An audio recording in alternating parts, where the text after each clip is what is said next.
કોઈ અધિકારી અનૈતિકતા ભરેલું કામ કરે છે તો આપણને પહેલી કોણ દેખાવી જોઈએ? પૂજા ખેડકર લખી જ દેવાનું. તમને કોઈ જગ્યાએ એવું લાગે છે કે કોઈ આઈએએસ ઓફિસર યોગ્ય કામ નથી કરતા તો પૂજા ખેડકરનું ઉદાહરણ લખી નાખો. ઓકે, પછી તમને કોઈ બીજી રીતે પણ વાત કરી હતી કે ઘણી બધી જગ્યાએ સંસ્થાની અંદર કરપ્શન જોવા મળતું હોય તો સંસ્થાની અંદર જેમ કે કોમનવેલ્થની અંદર તમને ખબર છે ભારતમાં બહુ મોટો ગોટાળા, તો જેટલા બી ગોટાળા છે એ અનૈતિક જ વસ્તુ છે. પ્રશાસનની અંદર અનૈતિકતા જોવા મળે છે. જેમ કે 2G ગોટાળો, કોલસાની અંદર બ્લોક ફાળવણીમાં ગોટાળો, કોમનવેલ્થ ગેમની અંદર જે ગોટાળો કર્યો તો કોંગ્રેસ, આ બધા ગોટાળા બહુ ફેમસ છે. કોમનવેલ્થ નું જ્યારે ભારતમાં આયોજન થયું હતું ત્યારે ગોટાળા કર્યા હતા. તો આ બધું શેનું ઉદાહરણ છે? અનૈતિકતાના જ ઉદાહરણ છે ને. સારા ઉદાહરણ બી તો આપણી જોડે બહુ બધા અવેલેબલ છે. ઘણા બધા આઈએએસ ઓફિસરના નામ મેં તમને લખાયા હતા. અશોક ખેમકા, આર્મસ્ટ્રોંગ પામે, સ્વરુચિ સોમવંશી, પછી વિવેક ટંકસરની વાત કરી હતી, પ્રશસ્તિ પારીખ મેડમની વાત કરેલી હતી. તો આ ઘણા બધા એક્ઝામ્પલ તમે સારા એવા કામ માટે તમે લખી શકો છો કે દરેક અધિકારી બહુ સારામાં સારા કામ કરતા જ હોય છે. ઓકે, ને ઘણા બધા તમે સારા એવા ઉદાહરણ હોય તો તમે ઉલ્લેખ કરી શકો છો તો તમારો આન્સર વધારે ઇફેક્ટિવ બનશે. અત્યારે કરંટની જે ઘટના છે તો સૌથી વધારે હું તમને એ જ કહું છું કે અત્યારે એક રાવ આઈએસની અંદર જે સ્ટુડન્ટ, મેં તમને ઓલરેડી વાત કરી કે જે પ્રમાણે રાવ આઈએસની અંદર સ્ટુડન્ટ જોડે લાઇબ્રેરી બેઝમેન્ટમાં હતી.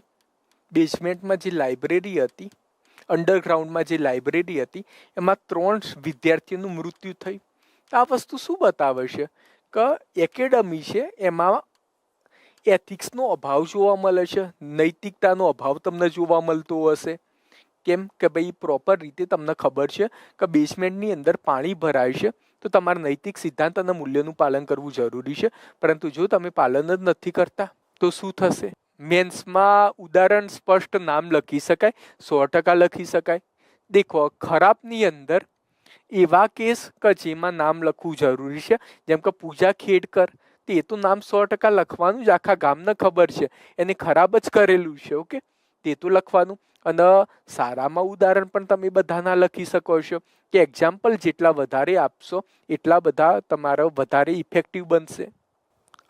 તાજેતરમાં મને એવું લાગે છે ને એક પ્રશ્ન પૂછાઈ શકે કે કોઈ પણ સમાજની અંદર માનવતા અને નૈતિક મૂલ્યોનું પતન થાય છે ત્યારે સમાજનો વિધ્વંસ થતો હોય છે.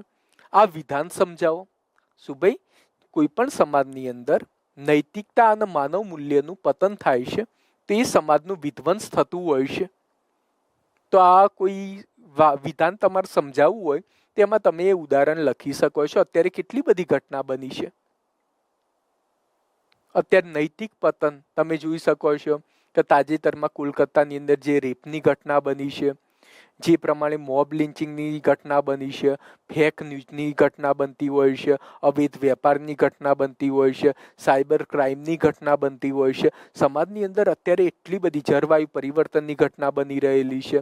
એટલે જ્યારે સમાજની અંદર નૈતિકતા અને માનવ મૂલ્યનું પતન થાય, જેમ કે રવાંડા દેશની વાત કરું, એ કેસ સ્ટડી બહુ મસ્ત છે. એક મસ્ત પ્રશ્ન છે, મને એવું લાગે છે કે કદાચ આ પ્રકારનો પ્રશ્ન પૂછાઈ શકે.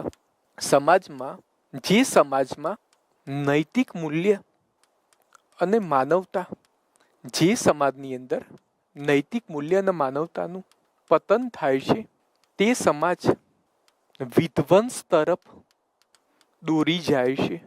ઓકે, હવે આમાં એક કેસ સ્ટડી બહુ જ મસ્ત છે. ઉદાહરણ સહિત સમજાવો. આ પ્રકારનો તમને કોઈ પ્રશ્ન પૂછાયો છે તો રવાંડા દેશ છે, એમાં 1996ની અંદર બહુ જ મોટા પ્રમાણમાં નરસંહાર જોવા મળ્યો હતો. ત્યાં આગળ 8 થી 10 લાખ લોકોની હત્યા કરવામાં આવી હતી. 8 થી 10 લાખ લોકોની હત્યા કરવામાં આવી હતી. આ જ રીતે જ્યારે તમે હિટલરની વાત કરો તો હિટલર દ્વારા જે કરવામાં આવેલો યહૂદીનો નરસંહાર, આ બધા શેના ઉદાહરણ છે કે જ્યારે સમાજની અંદર નૈતિક મૂલ્ય અને માનવતાનું પતન થાય છે તો એ સમાજ વિધ્વંસ તરફ દોરી જાય છે. તો અત્યારે તમે કઈ રીતે જોઈ શકો છો કે નૈતિક પતન થઈ રહ્યું છે? અત્યારે તમે જુઓ કે સાયબર ક્રાઇમ આપણા ત્યાં આગળ બહુ વધ્યા છે, ફેક ન્યૂઝ પ્રમાણ બહુ જ વધ્યું છે, ભ્રષ્ટાચારની સમસ્યા મેજર, મની લોન્ડરિંગ, અત્યારે જે પ્રમાણે બલાત્કારનો કેસ, વ્યવસાયિક નીતિશાસ્ત્રનો અભાવ, વ્યવસાયિક નીતિશાસ્ત્ર છે એનો અભાવ જોવા મળે છે, જળવાયુ પરિવર્તન. તો આ બધા શું છે કે સમાજની અંદર આપણને જોવા મળે છે કે આ દરેક વસ્તુ શું છે કે સમાજની અંદર નૈતિક સિદ્ધાંત અને મૂલ્યો છે.